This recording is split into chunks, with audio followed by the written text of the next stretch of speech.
Assalamualaikum warahmatullahi wabarakatuh. Bismillah, alhamdulillah, wassalatu ala rasulillah wa ala alihi washabihi wa mawala. Pada kesempatan kali ini saya Yogi Prayoga dari mahasiswa Institut Kiai Haji Ahmad Sanusi mendapatkan tugas dari dosen pengampu yaitu Pak Udil Azmi tentang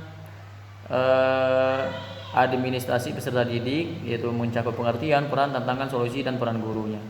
Di sini saya membuat video tidak akan terlalu panjang. Saya akan menjelaskan secara rinci tapi tidak panjang karena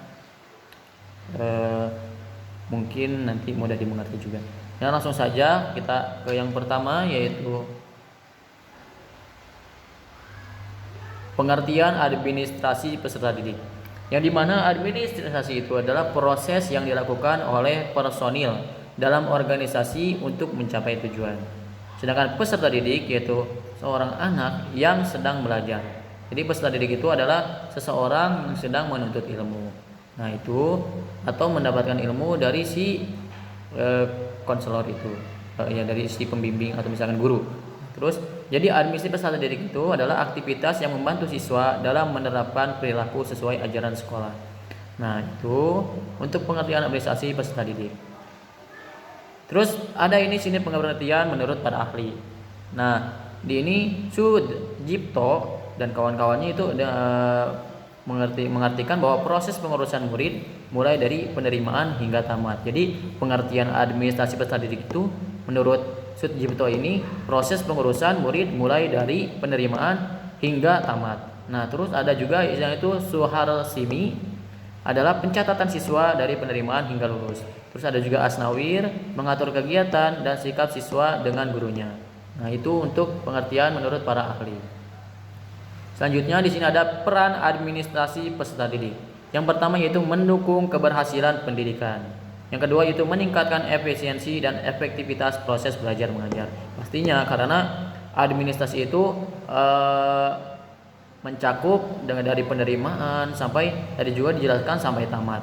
Itu bisa berpengaruh sekali kepada proses belajar siswa ataupun misalkan lembaganya itu akan lebih baik juga jika administrasinya baik.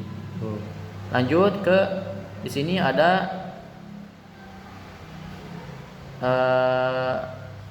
di sini yang pertama yaitu perannya yang tadi itu pendaftaran dan penerimaan siswa baru. Di sini akan mencakup seleksi, verifikasi dokumen, penempatan siswa baru. Terus menurut Mulyasa itu ada proses lancar dan adil.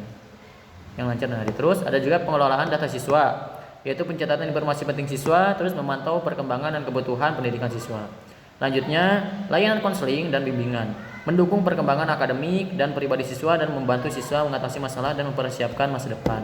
Pasti karena di sekolah itu harusnya ada yaitu BK ya. Dan misalkan di administrasi juga di sini ada juga layanan konseling dan bimbingan. Karena itu penting sekali untuk para siswa ketika mendapatkan kebingungan untuk ke depannya gitu. Keluar dari sekolah tuh mau ngapain sih sekolah dari situ. Nah, ini fungsinya layanan konseling dan bimbingannya. Lanjut, ada pelaporan dan evaluasi. Yang pertama itu menyusun laporan perkembangan siswa, karena jika kita tidak melaporkan nanti sulit untuk evaluasi. Di sini ketika kita melaporkan pasti di situ kan tercantum bagaimana perkembangan siswa, bagaimana perkembangan ini segala macamnya. Itu kan bisa untuk penilaian evaluasi nanti ke depannya. Selanjutnya itu ada tantangan dalam administrasi peserta didik. Di sini adalah teknologi informasi yang terbatas, terus keterbatasan sumber daya manusia, yang ketiga itu komunikasi yang kurang efektif. Jika teknologi informasi yang terbatas, kita pasti akan tertinggal gitu dengan perkembangan zaman sekarang. Terus keterbatasan sumber daya manusia. Nah, itu juga pasti akan menghambat kegiatan atau misalkan perkembangan siswa-siswa, karena jika SDM-nya kurang pasti akan kesulitan juga. Terus komunikasinya kurang efektif baik itu dengan guru atau dengan orang tua. Nah, itu harus komunikasinya harus terjalin dengan baik. Selanjutnya itu ada teknologi informasi yang terbatas yang tadi udah. Terus Solusi untuk mengatasi tantangan tersebut. Sini ada peningkatan infrastruktur teknologi, pelatihan dan pengembangan staf, terus meningkatkan komunikasi. Pastinya. Peningkatan infrastruktur teknologi itu mengadopsi sistem manajemen informasi yang canggih. Banyak lagi ke bawahnya. Lanjut aja terus, lanjut. Ada peran guru dalam administrasi peserta didik. Yang pertama itu merancang dan menyesuaikan kurikulum, memberikan masukan terkait program pembelajaran.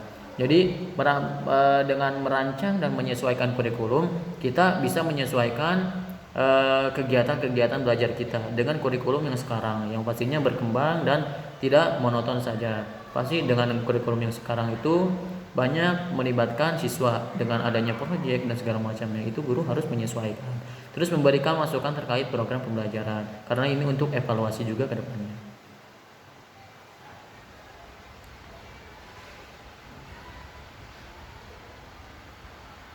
Mungkin itu saja yang dapat saya sampaikan. Untuk penutup, ini kesimpulan, administrasi peserta didik adalah kunci keberhasilan pendidik. Peran penting guru dalam administrasi peserta didik. Mungkin itu saja yang dapat saya sampaikan dalam video ini. Semoga bermanfaat untuk kalian semua yang menonton. Terima kasih. Wassalamualaikum warahmatullahi wabarakatuh.